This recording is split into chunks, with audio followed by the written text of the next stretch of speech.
This will be mini lecture 16, and this will be our last lecture on Thevenin and Norton model. So what I'd like to do today is essentially do a robust problem. We're going to do a Norton equivalent circuit problem that is fairly robust problem. And then I'm going to use that problem to somewhat do a review of mesh and nodal. So I'm going to go onto the document camera and I want to essentially do the setting up of the problem on paper so that I'm providing you a good review of mesh and nodal. So I'm going to kind of try to skin two things at once. Thevenin and Norton, I'm going to start with a review of Thevenin and Norton, a recap, if you will, and then I'm going to move on to that problem, and I'm going to use that problem to do a good, solid review of mesh and nodal, and hopefully doing it on paper will help you somewhat feel more comfortable about the problem. As I've said throughout the whole semester, practice is where the rubber meets the road. Watching me doesn't make you learn. Okay, so you need to watch me to learn those steps, but applying those steps to a problem is really where the learning takes place. So let's do the recap. Let's do the recap of Thevenin and Norton.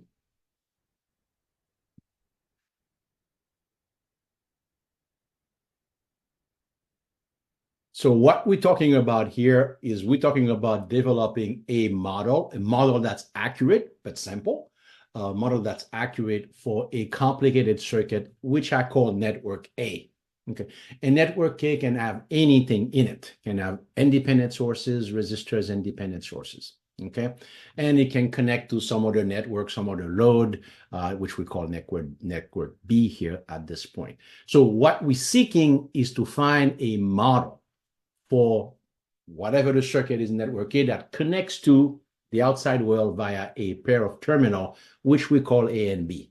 So it is a one-port network. One port means it's had two terminals that connects to the outside world, and we're looking to find a model for that.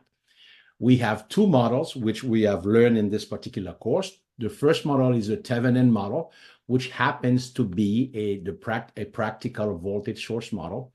So I'm showing you the Thevenin model at the bottom left here. It is an ideal voltage source, which we call VOC, in series with a resistance, which we call the Thevenin resistance.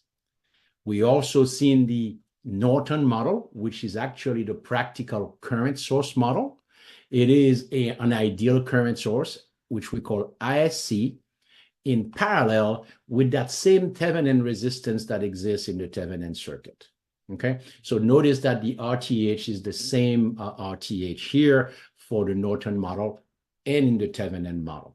So when I ask you for a Thevenin model, I'm asking you to show me the schematic of the model, just like I'm showing you right here. You don't need to show me network B, obviously. I just want to see a schematic of the model for the circuit network A. And then you proceed to calculate VOC and RTH.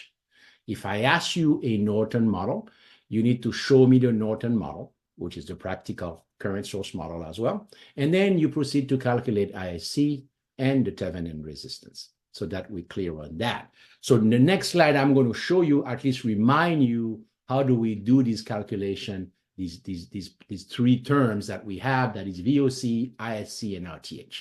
Okay. So VOC is essentially the voltage across the terminals of the circuit for which we're doing the model. Okay, so we just calculate, and usually that implies mesh or nodal. Okay, we basically calculate the voltage between A and B, for the circuit we want to model. Things to notice here when we're calculating VOC, the circuit is as is. We don't turn off anything. It's the given circuit that we want to model. That's what I'm showing, exactly the same circuit in network A that we have on the left here. ISC, though, it is the original circuit, but we need to physically connect A to B. And I've discussed in the past mini lectures that once you put a wire between A and B, if you're doing nodal, node A becomes node B, so you no longer have two nodes, you have one node. And if you're doing mesh, you have an extra mesh by connecting A to B. So this is really important that many times in the past, students say, I know there is a short circuit, but they don't put it. And it doesn't work like that. You have to physically put the wire so that it really changes the circuit, and then you calculate the current that flows from A to B. So that's ISC in the Norton model. To find RTH, and remember RTH, or Thevenin resistance, exists in both the Norton and the Thevenin model.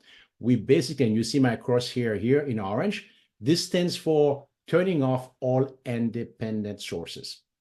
We turn off all independent sources. Of course, the question that should come up in your mind: what happens when you turn off an independent voltage source? What happens when you turn off an independent current source? And I hope you now remember that, because those will be important. If you turn off an independent voltage source, it behaves like a wire. It behaves as a short circuit because we want the voltage to be zero. If you turn off an independent current source, it behaves as an open because we want the current to be zero. Okay, so that's what the crosshair see. And then we look at the resistance looking in. Now, we first started looking at basic circuit that could combine resistances very easily in series and in parallel, but we soon realized these are sample cases. Generally, you won't be able to simply combine things in series or in parallel, or you're going to have dependent current and voltage source in there. So you have to come up with other methods to calculate the Thevenin resistance. So we've looked at three methods to do that. So we've looked at what happened when we cannot combine resistance or there is a dependent source in the circuit. So I'm going to briefly cover those three methods. There are three methods here, and I mentioned one that I like the least. This is the one that I like the least. Okay, this is what I call the half Thevenin, half Norton method. And by half Thevenin, I say we calculate VOC on the Thevenin side. Okay, from the original circuit, we look at the voltage across A and B. Then we short circuit A and B and calculate ISC on the Norton side. And by source transformation, the Thevenin resistance is the ratio of VOC over ISC. The reason I like this less, you require two calculations to get a third. Okay? So that's what I like this less. When you're finding VOC and ISC, nothing is turned off. Just a side comment here. So the next two methods are my preferred method generally when I solve these circuits. The first one is what I call the test current method. You send a little bit of current and you look at the voltage. So in order to use the next two methods, we turn off all independent sources. That's what you see my crosshair right there. We turn off all independent sources. And in this particular case, I send a little bit of a current. In real life, the current, we generally, like an ohm meter, would send a very small current. Number one, a 1 amp is nice because when you divide by 1, you get, it's an easy thing to do. So I'm sending a 1 amp and I look at the voltage across here. And the ratio of voltage V naught to 1 is essentially the Thevenin resistance. Okay. This particular case, when we do this, anytime you are bringing an external test source, you must turn off all independent sources in the circuit. This is kind of like disconnecting the circuit from the power source and then measuring the input resistance. Okay, so that's method number 2, the test current method. Method number 3 is, instead of using a test current, you use a test voltage. Again, we make the 1 volt because the number 1 is very easy. Of course, when you look at choosing a test current or a test voltage, that has implication in nodal or mesh. And you should now be able to think, okay, if I have a current source, how do I treat using mesh? And in nodal, the voltage sources tend to have special treatment. In this particular case, we put a 1 volt and we look at the current that is generated looking into the circuit with the independent sources turned off. And the Thevenin resistance is 1 volt divided by the current I naught. So these are the three methods that we've looked at in order to find the Thevenin resistance when we cannot combine. Simply, also, I should say that these three methods work even when we can combine resistance. So this is actually, those three methods are fairly robust method to find the Thevenin resistance for all circuits. So now I'm going to essentially look at an example, a robust example, and then we're going to try to do a good review of mesh and nodal for exam number 1. So this is an example that I'm hoping you do. So this is the time where I'm hoping you pause the video or stop the video, and then you take let's take 40 minutes. Let's take a chunk of time to do this. so that we back. What I'm going to do essentially in solving this, I'm going to solve this using the document camera. To do it, I'm going to set up on paper and come back to the PowerPoint for the solution, because I want you to feel that you're getting a pretty good, robust, also mesh and nodal review in the way that I'm going to solve this problem. I'm using it as a way to review mesh and nodal here. So this is a Norton equivalent circuit model. It's asking you to use the Norton. So when we talk about that, we're saying, let's put A and B here. Let's put A here and B here. Okay. So the model does not include the resistor R. All right. And then after the model, we can connect the resistor R and easily answer the question to calculate the power dissipated by R for these three values of R that's given here. Okay. So I'm not going to worry about the power material mesh later. What I'm worried right now, let's do a good Norton equivalent circuit, which is finding ISC and then finding the Thevenin resistance. And you can kind of see you have a dependent source, so there is no combining resistors here. Okay, so you stop the video, take about 40 minutes and give it a shot and come back and look at the solution. So I've actually drawn the circuit on my document camera because I want to set this. So this is the first step of the circuit. This is where we had resistor R. I go ahead and short circuit A and B, okay? And I'm going to find the current that's going down that line between A and B, all right? And I'm going to be using a mesh analysis to do this, all right? So that's going to provide you a pretty nice review of mesh. And then I'll go ahead and do the Thevenin resistance, and I'll use nodal. And I'm hoping that will provide you a good review of nodal as well. So let's go here. So what are my meshes? There is mesh I1, there is mesh I2, there is mesh I3, and there is mesh I4. So in saying that, essentially then ISC is I2 minus I4. How's that? So if I solve for the mesh currents, I've essentially can solve for mesh ISC. And then right now, on the right, you're going to see me stopping, and then I will do the circuit for the Thevenin resistance. I will choose one of the three methods that we talked about and develop that approach. Okay, so that's right there. So let me put some voltages on my resistors. I don't know if you can see color. I'm trying to use blue. So this is V1, V2, V3, and V on the 5 ohm is the voltage given the 5 ohm, because that dependent source relate to that voltage on the 5 ohm. So I am not going to put another voltage here. Okay, so let's talk about so we are going to be doing mesh analysis. Okay, so that's what we're doing here. So when we're looking at a mesh problem here, what are the first thing I want you to think about when you're looking at a mesh problem? I want you to pay attention to current sources. So the first thing, of course, I ask you how many mesh. Most students get the number of mesh. So clearly we have 4 meshes here. That means we have 4 unknowns. Okay, so this is a 4 unknown problem. That means I need 4 equations. Okay, I need 4 equations because I have 4 unknowns. All right. So the next thing I'm going to ask you is how many current source the circuit has. And I'm hoping you can identify 2 current source, the independent current source and the dependent current source. So we have 2 current sources. That's going to immediately give me 2 equations. Okay, because we write 1 source equation per current source. Let's do them right now. What's the equation for the 10 amp? I1 is going up in the same direction the 10 amp, so I1 is 10. This is actually done. I know I1 by virtue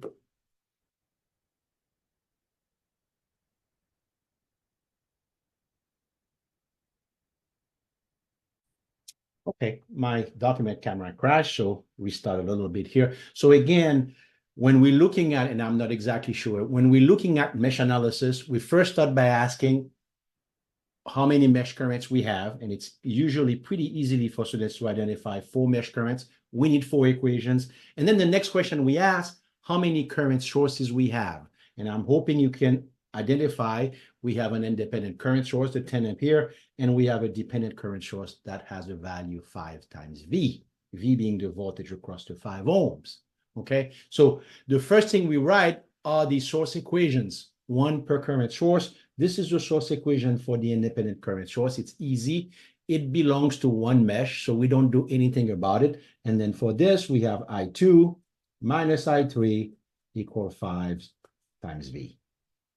Okay, so that's the two equations here. Of course, this one is not done yet, so let's put a 1 on here.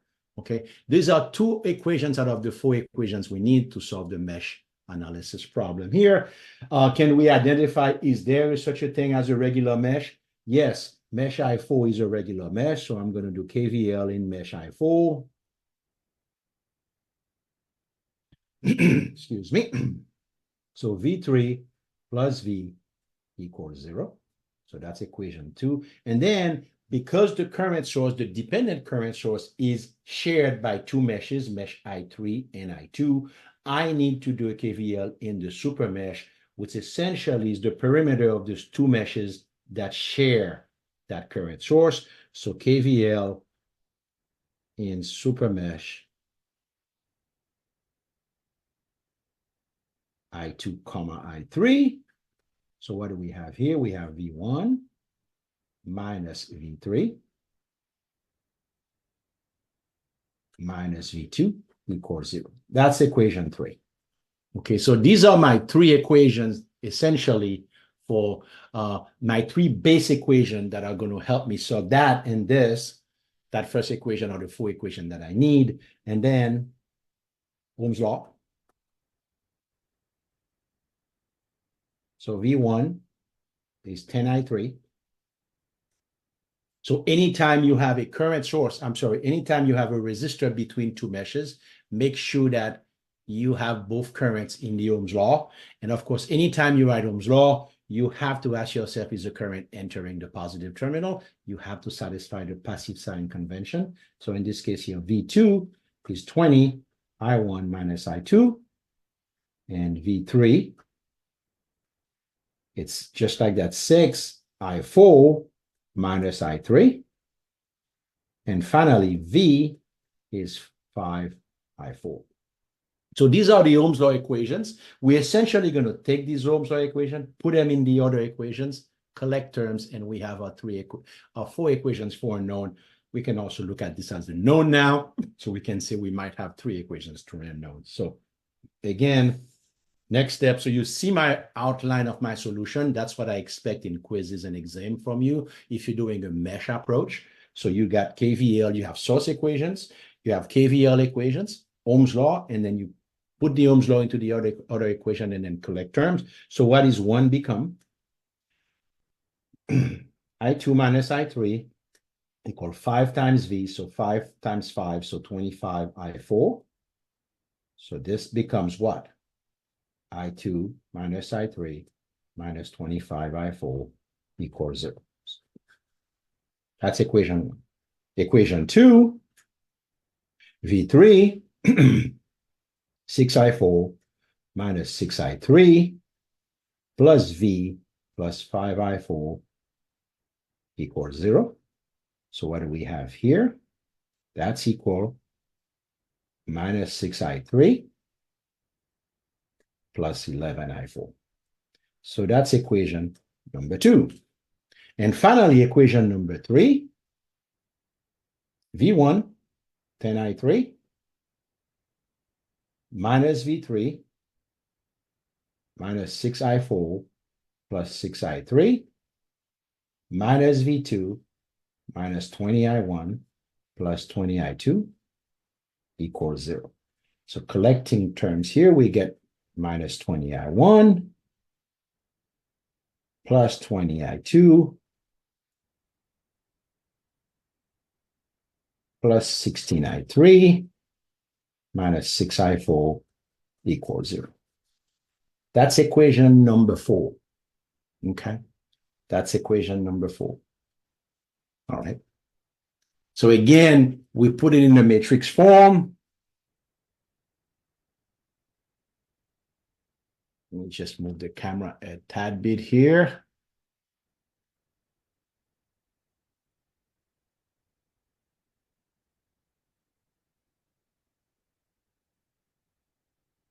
Okay, so what do we have here? We have I1, I2, I3, I4 equal. So the first one is 10. I1 equal 10, so 1, 0, 0, 0.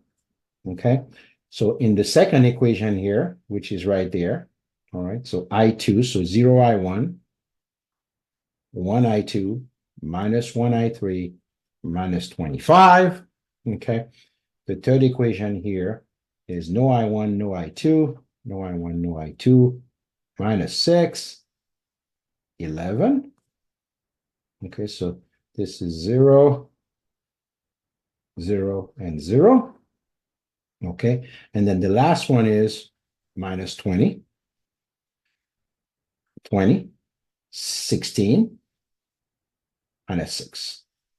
Okay, so that's, I'm showing you essentially how to go from this equation to put them in a matrix form. At this point, I expect you go into your calculator and you solve for I1. Of course, I1 is 10. You solve for I2, I2, and I3. Okay, so one of the things that I'm doing here, I could have easily used I1 essentially in the Ohm's law, but I decided to let the calculator do the work for me and carry I1 as an unknown, even though obviously I know I1 here. Okay, because a lot of time when students essentially plug the I1 in, they seem to make a lot of algebraic mistake in coming there. So that way I'm basically trying to avoid making mistake here. So I'm going to go back to the PowerPoint slide and I'll show you these results. I'm hoping this is as clear. Again, source equations, I tend to write the source equation first because they're easy. So I'm hoping that builds confidence in students. Okay. Key things you have to mention again here. We have to mention here whether the current source is in one mesh, as you know, in one mesh, as in the case of the 10N, or the current source is in two mesh, as the case of the 5V, the dependent source. When it's in two mesh, you have to have both currents in the equations. Okay, and then when the current source is also shared by two mesh, you need to do a KVL around the super mesh. That the super mesh is the larger perimeter between the two mesh that shares the current source. And then, of course, if you have any regular mesh, we do KVL in them as well. All right, so I'm going to go back here. I'm going to leave that here for reference. I'm going to go back here. And then on this side of the page, I'm going to do the Thevenin resistance so that you can see the parallel problem. And when I do that, I'm going to do nodal analysis here. So let's go back to the PowerPoint.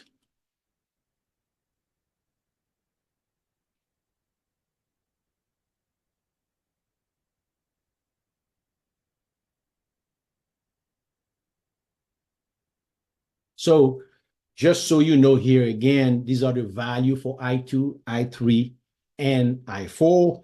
And then that essentially becomes I2 minus I4. So the I short, what I call I short circuit here, I'm calling it IS, so that gives me a little bit more real estate, is equal to 9.24 amps. Okay. So the next thing I'm going to do now is to calculate the Thevenin equivalent resistance. And I'm going to do that by doing this. I'm going to turn off all independent sources so you can see it. Let me just give me a second here. We're going to turn off all independent sources. We don't touch dependent sources ever. And then I'm going to come in with a 1 volt source as an external source. And I want to know the current that it puts out here. Let's call this current I0.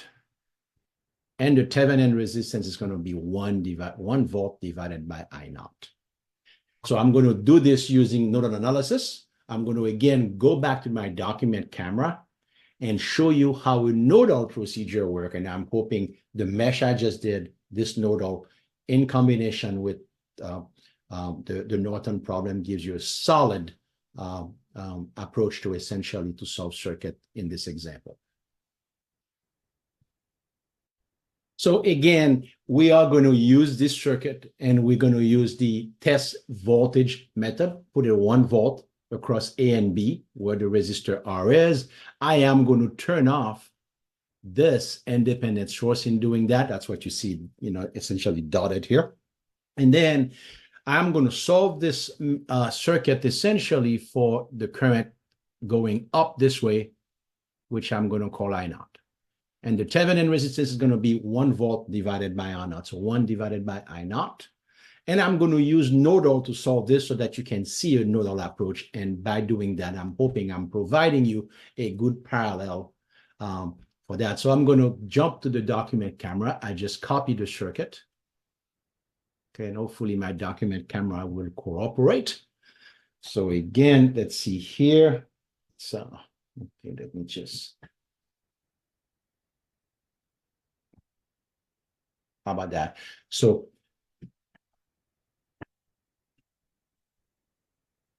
okay, so hopefully that's good. So this problem and this are not the same. Okay, this is not the same problem as this. As you can see, here you have the 10 amp current source here. The 10 amp current source was next to the 20 ohms. It's no longer there because the current source, when I turn it off, it becomes an open circuit. So it actually totally vanishes. Okay, and obviously I added a test voltage source, that 1 volt. That's where A and B was, because I'm using essentially the third method, the test voltage source, to calculate the Thevenin resistance. And I want to do a nodal approach to this. So I'm looking for I naught. All right. So what do we do in nodal? The first thing we do is that we find the nodes.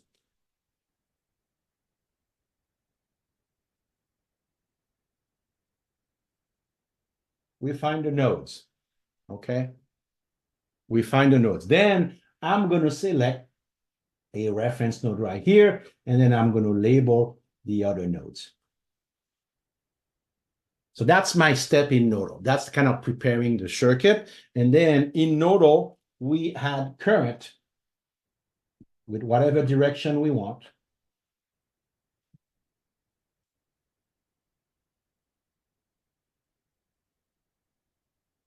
We had current on our passive elements, namely our resistors. So we've prepared the circuit for solution. The one thing that's missing here is that we have a super node for my voltage source. And I'm putting it in green. Okay, we have a super node. The super node obviously has the reference node, so I'm not going to do KCL about it. This is the case where the super node has a reference node. So in mesh analysis, we write our source equations. Let me just there's our source equations right here. We write one source equation per current source. In mesh, we write one source equation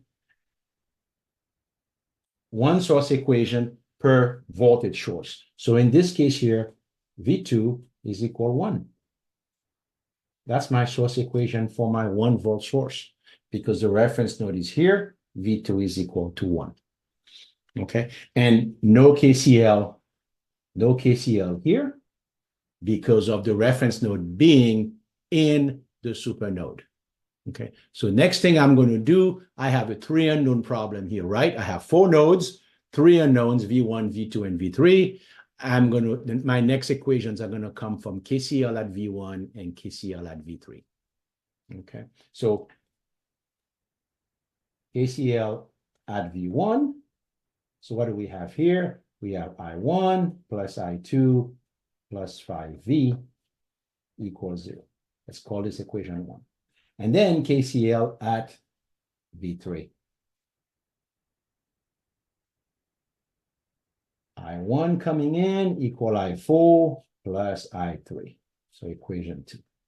So these are my 3 base equations. One is pretty complete, and these need some work, but these are my base equations here. Okay. Then we're going to write Ohm's law. When we write Ohm's law, we write them for the current. We always have to pay attention to the passive sign convention. The minute that you see me select the direction for the current I1, that means my plus is here, my negative is here, so that the current enters the positive terminal. So I1 then becomes V1 minus V3 over 10. I2 becomes V1 over 20. I3 becomes V3. And by the way, V is equal to V3. You can see that here because of the reference node at the bottom here. So I3 is equal to V3 over 5. And I4 is V3 minus V2 divided by 6. You can see the parallel between, again, not the same circuit, but a fairly similar circuit. You can see the parallel in terms of the method. I do KCL here, KVL mostly in, of course, after the source equation in mesh. Then we do Ohm's law for in nodal analysis. The difference between the Ohm's law here, you're looking at having current equal voltage divided by resistance. So it tends to be a little bit more algebraically challenging as opposed to just voltage equal resistance times current. You can see when I put them in, it was fairly easy to collect term. You're going to see what happened when I put them in. Equation 1 become what? I1, V1 minus V3 divided by 10 plus I2, V1 divided by 20 plus 5, because V is equal to V3 plus 5V3 equal to 0. So what I'm going to do essentially here, I can multiply the whole equation, multiply it by 20. So what do I have? I have 2V1 minus 2V3 plus V1 plus 100V3 equal to 0.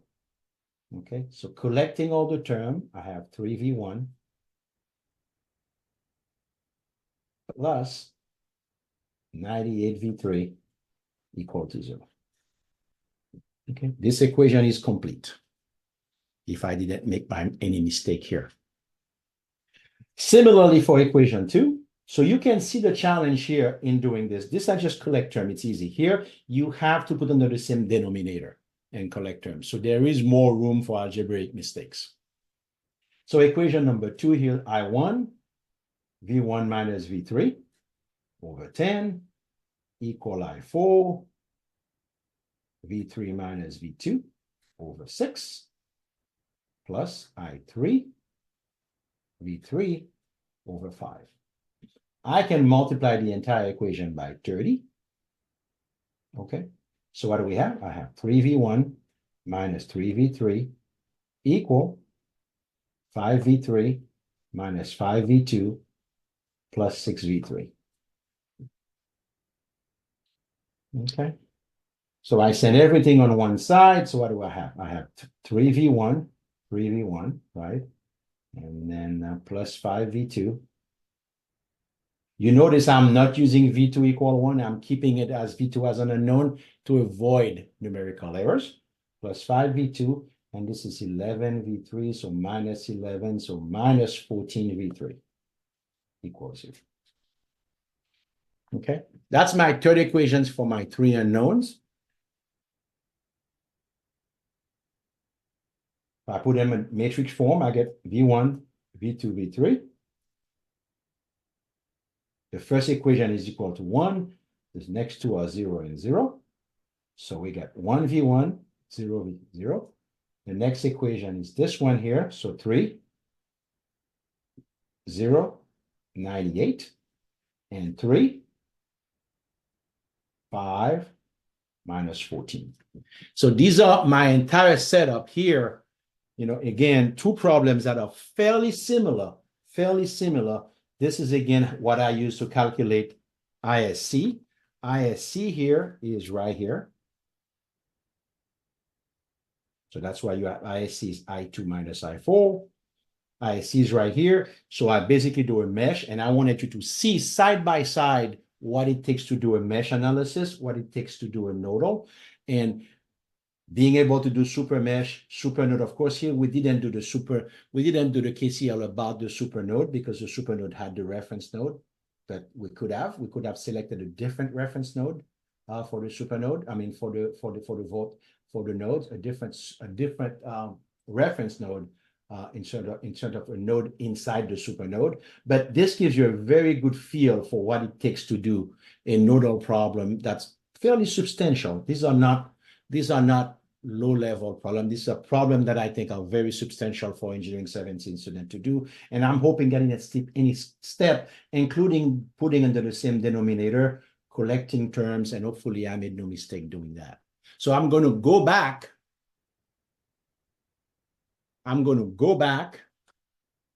And then finish your problem on the PowerPoint. And now that you've had a good feel of how I do it on paper. So give me a second here. So when you solve for this particular problem, I actually solve it on the PowerPoint using mesh, not nodal. You're going to find that the resistance in this problem is negative. Okay. And that's not so unusual when you have dependent sources. That's because dependent source is actually a model for electronic devices. So this is essentially you end up having a negative resistance. Okay. So now we have the Norton model. So here's the Norton model here. Norton model is right here. And I go ahead and I connect my resistor, various value, and I can calculate the current division. I can calculate the current under 10 ohm here by current division. And then once I have the current, I can calculate the power dissipated by the 10 ohms, okay? So it's easy now to answer these three questions now that I have the Norton equivalent model for the complicated circuit. I do this again for a resistor R being 20 ohms. I calculate the current under 20 ohm using current division, and then I calculate the power that the 20 ohm dissipates, okay? And then finally, I do it for the 30 ohms, all right? See that it dissipates 3 kilowatts. So it's easy to answer these multiple questions when we have a valid model, in this case, a Norton model. Again, one last look that I want to show you again.